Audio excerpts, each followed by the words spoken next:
सर्वनाम। सर्वनाम का है परिभाषा, जो शब्द किसी भी संज्ञा के बदले में आता है उसे सर्वनाम कहा जाता है। एग्जाम में पूछेगा एक नंबरा में, सर्वनाम के कितने भेद होते हैं? तो सबको याद रखना है कि सर्वनाम के 6 भेद होते हैं। कितने भेद होते हैं? 6 भेद होते हैं। पहला क्या है? पुरुषवाचक। दूसरा क्या है? निश्चयवाचक। तीसरा अनिश्चयवाचक। चौथा संबंधवाचक। पांचवा प्रश्नवाचक और छठा निजवाचक। सभी का अलग अलग भेद है। पहला क्या है? पुरुषवाचक का। इसका भेद क्या? पुरुषवाचक सर्वनाम के 3 भेद हैं।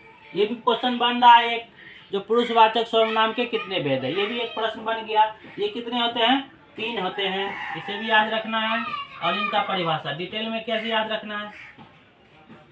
तो उत्तम पुरुष होता है, मध्यम पुरुष होता है, अन्य पुरुष होता है। कितने होते हैं? 3 होते हैं पुरुषवाचक के सर्वनाम। तो तीनों का परिभाषा यहाँ दिया गया हुआ है। जिन उत्तम वाचक का, जिन शब्दों का प्रयोग बोलने वाला अपने लिए करता है, जैसे मैं, हम, मेरा इत्यादि। जैसे मेरा पुस्तक है, ठीक है, मैं खाऊंगा, तो खुद के लिए प्रयोग कर रहे हैं, ये क्या हो जाएगा?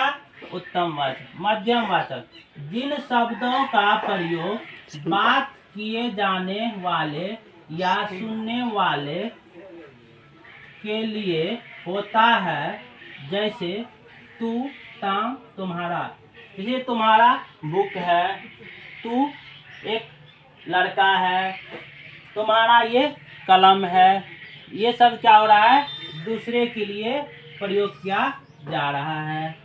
अगला है अन्य पुरुष, जिन शब्दों का प्रयोग अन्य व्यक्ति के लिए होता है, जिसके विषय में बात की जा रही हो और बात की जा रही हो और जो वहाँ पर उपस्थित ना हो, जैसे वह, वे, उसको।